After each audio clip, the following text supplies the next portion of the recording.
Let's start with Drake May. To tell us about the biggest questions that are facing the big quarterbacks in this draft. Start with May. Yeah, has he fixed his feet, Greeny? You know, this young man is unbelievably physically talented, but his feet force way too many misses. No quarterback that's going to be taken in the first round threw the deep ball more than Drake May. Bad feet equal bad anticipation. Now, if he's corrected that and worked on it, or at least got on that journey, he's got a chance to be a really high-end player in the NFL. His pro day is tomorrow. If I was going to that would be the one thing that I would be focused on paying attention to. For Michael Penix, what an incredible 2-year run throwing the football. I mean, he is going to put on a show at his pro day when it comes to his ball placement. The big thing is going to be the medicals.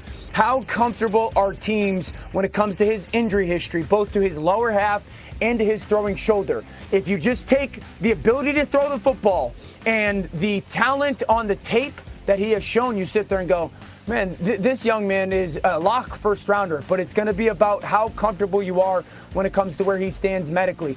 Jaden Daniels, I'm as big a fan of this guy as anybody going right now. I have said this, as talented as Caleb is, I would take him '1 in the draft. I think it's going to be paramount today, outside of how impressive he's going to be throwing the football. What does he look like stature-wise? He's listed at 6'4", 210 pounds. That would be in the Jordan Love, Joe Burrow frame, but I want to see how teams walk away, specifically at the top of the draft, in the comfort and his ability to take some of those shots. Well, I want to focus on him for two reasons. One, his pro day is today. It's coming up, so you'll be able to watch a lot of that coverage here on ESPN. The other is we have Commander Tim with us in the studio, lifelong fan. Run of the to the podium, Legler. Run to the podium. And take Jaden Daniels. Well, so show him tape. Give him reason to be excited.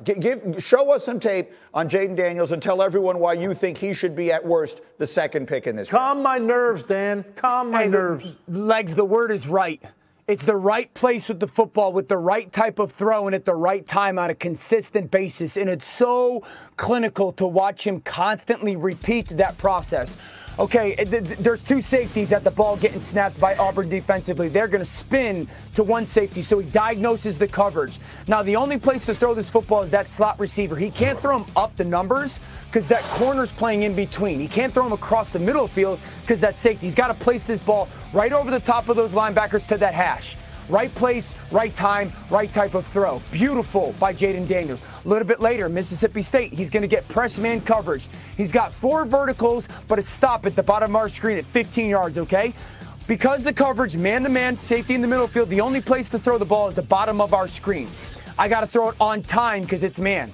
I got to throw it with the right anticipation and bring that receiver back down where he came from, bring him back down his stem with the type of throw that allows him to catch it, and they'll go and make something happen with it. There's this clinical consistency, this tactical consistency with Jaden Daniels' game. I love him. I think he's fantastic as a player. I've said this. I think he reminds me a lot of Joe Burrow coming out of college, and his throwing motion reminds me a lot of C.J. Stroud's coming out last year.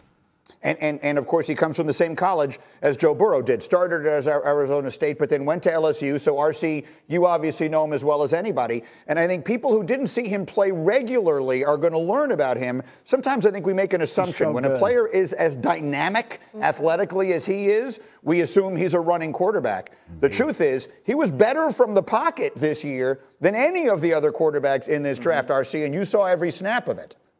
Yeah, I mean, I think it was probably about 3 weeks ago, I went upstairs. I'm at LSU right now doing the show because I'll be at the pro day. But I went to the offensive coaching room, and they had a ton of plays that were on the board, and they were taking me through what the play call meant, like what verbiage was for what position, what was the formation, and then who this was talking to the line, and this was going to be the RPO check or the PRO check, the way they had it. And it was so complex. And then they talked about the way that Jaden diagnosed and dissected things from the quarterback position, and it was absolutely phenomenal. First off, what Dan does, I think we take it for granted sometimes in simplifying what's extremely extremely difficult. For Jaden to process the way that he is, put the football on the right person in the right position, I think was unlike anyone else did in college football last year. But we do get wrapped up in the 250 yards rushing against Florida. We do get wrapped up in what he was able to do with his legs against Alabama.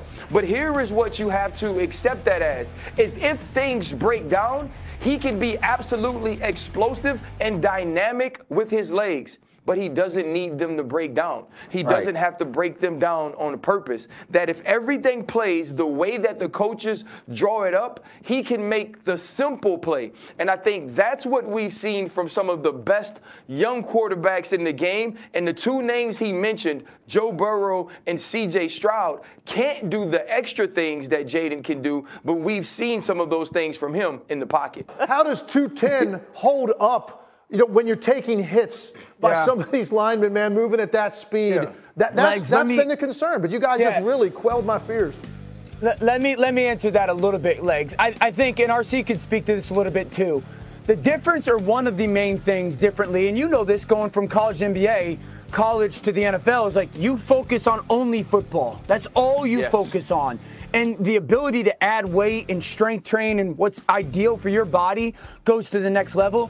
Two, the rules are set up to make sure that quarterbacks don't get killed now physically. And this is coming off of a season where a lot of guys missed games.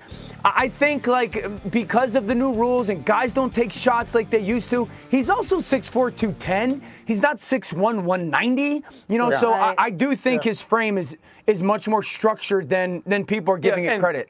And Greeny, real quick, you mentioned that he went to ASU. He signed in the same class as my son.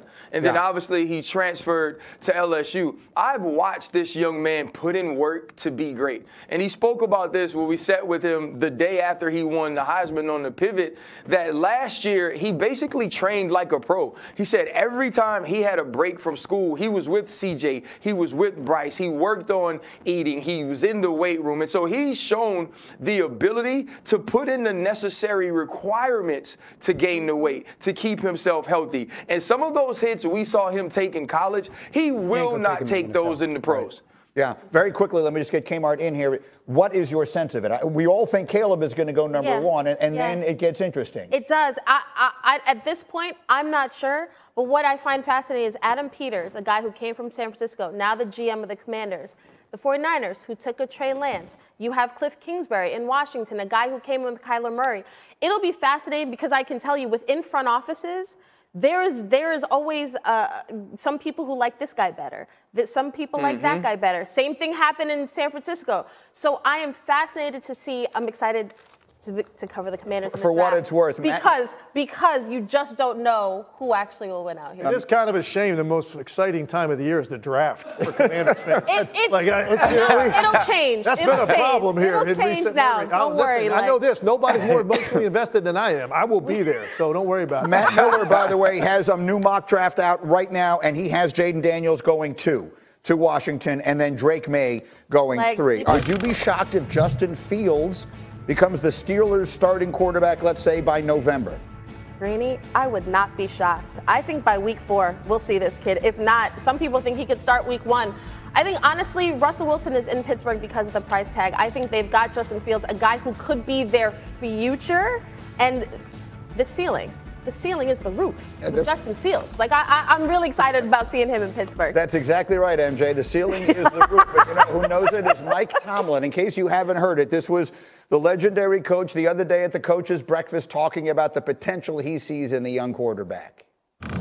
You know, he oozes talent and potential. He's worn the responsibility of being a franchise quarterback, but still he gets an opportunity to come into a community-like situation and learn from a guy that's been doing it for over a decade. Man, there's a lot of meat left on that bone, man. I'm just excited about working to be a part of extracting it. All right, so I've been waiting all week to ask my beloved former Steeler Ryan Clark his thoughts on that. And I was looking at your notes, so I cheated. But when you hear Mike Tomlin talk about community, you know what that building is. Yeah. What is it he's talking about, and what could it mean to Fields? It's a different place. What the Rooneys have created in Pittsburgh and what Mike Tomlin personifies is community, is family. It's one of those buildings where the same lady that's doing insurance is probably helping your family figure out what school to send the kids to.